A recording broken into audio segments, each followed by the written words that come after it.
ସାଙ୍ଗମାନେ ମୁଁ ଯଦି ୱେଲକମ୍ କରୁଛି ମୋର ୟୁଟ୍ୟୁବ୍ ଚ୍ୟାନେଲ୍କୁ ଆଶା କରୁଛି ଆପଣମାନେ ବହୁତ ଭଲ ଥିବେ। ମୁଁ ତ ବହୁତ ଖରାପ ଅଛି।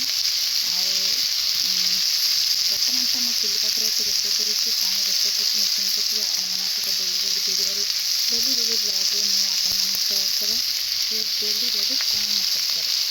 ଆଉ ହଁ, ଆଜିର ବ୍ଲଗ୍ରେ କ'ଣ ଅଛି ସେଟା ନିଶ୍ଚିନ୍ତ ଆପଣମାନଙ୍କୁ ସେୟାର କରିବି। ଆଜି ଚାଲନ୍ତୁ ଦେଖିବା ମୋ ରୋଷେଇଟା କ'ଣ ବର୍ତ୍ତମାନ ରୋଷେଇ କ'ଣ କରୁଛି।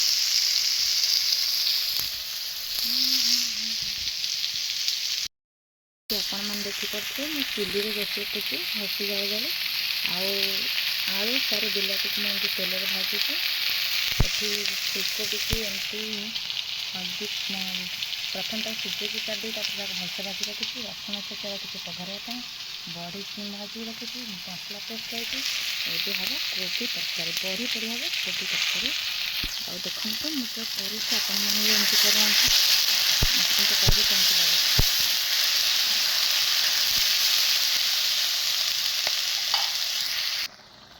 ଆପଣମାନେ ତ ଦେଖୁଛନ୍ତି ମୁଁ ଅଲରେଡ଼ି ମସଲା ପେଷ୍ଟ ପକାଇ ଦେଇଛି। ମସଲାରେ କ'ଣ ନେଇଛି ସେଇଟା କହିଦେଉଛି। ମୁଁ ନେଇଛି ଜିରା, ସୋରିଷ, ଶୁଖିଲା ଲଙ୍କା, କଞ୍ଚା ଲଙ୍କା, ଅଦା, ଟମାଟର, ତା ଦେହରେ କିଛି ଅଦା ଆଉ ଜିରା ସୋରିଷ ଏସବୁକୁ ନେଇ ମୁଁ ପେଷ୍ଟ କରିଛି କୋବି ତରକାରୀ କରିବା ପାଇଁ। ଆପଣମାନେ ବି ଥରେ ଏମିତି ଟ୍ରାଏ କରନ୍ତୁ। ଆଉ ଯଦି ଘରେ ଧଳା ସୋରିଷ ଅଛି ଆପଣମାନେ ନିହାତି ନିଅନ୍ତୁ, ତରକାରୀ ଟେଷ୍ଟ ଆହୁରି ବଢ଼ିଆ ଲାଗିବ।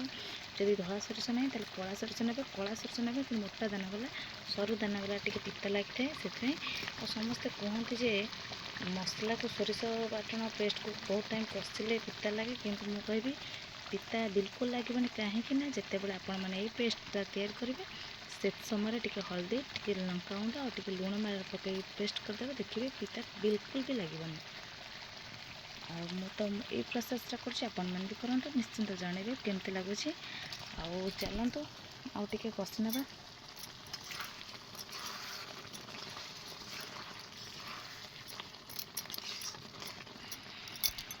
ତ ଫାଇନାଲି ମୁଁ ଏବେ ତା ଦେହରେ କୋବି ଆଉ ଲୁଣ ପକାଇ ଦେଇଛି, ତାକୁ ମୁଁ ଏବେ ଟିକେ ମିଶାଇ ଦେବି ମସଲା ସହିତ।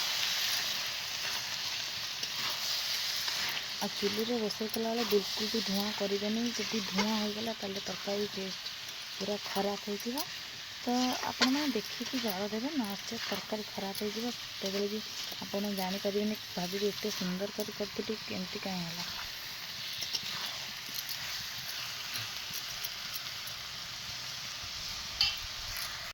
ତ ଆପଣମାନେ ଦେଖୁଛନ୍ତି ମୋ ତରକାରୀ ତ ଅଲରେଡ଼ି ଫୁଟୁଛି। ଏବେ ମୁଁ ପକାଇ ଦେଉଛି ତା ଦେହରେ ଭାଜି ରଖିଥିବା ଏଇ ବଢ଼ିକୁ। ଦେଖିପାରୁଥିବେ ବଢ଼ି, ସବୁ ବଢ଼ିକୁ ମୁଁ ତରକାରୀ ଦେହରେ ଦେଇଦେଉଛି।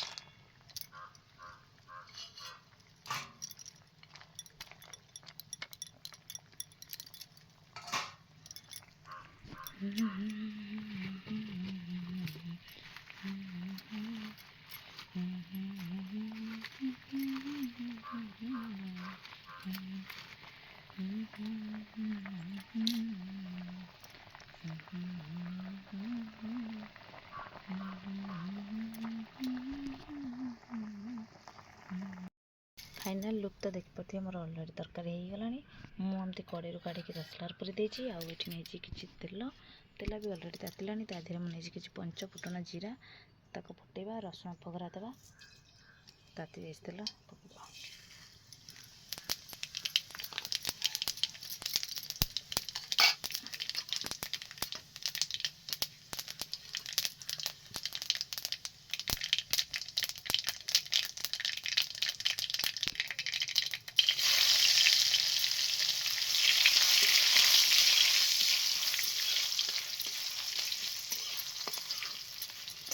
ରସୁଣ ପଘରା ଦେଲେ କାରଣ ତରକାରୀ ଟେଷ୍ଟ ଆହୁରି ଅଧିକ ଭଲ ଲାଗିଥାଏ, ସେଥିପାଇଁକି ମୁଁ ଦେଉଛି। ଆପଣମାନେ ଯେମିତି ଦିଅନ୍ତୁ। ଆଉ ଜଣାନ୍ତୁ କେମିତି ଲାଗୁଛି କମେଣ୍ଟ ବକ୍ସରେ।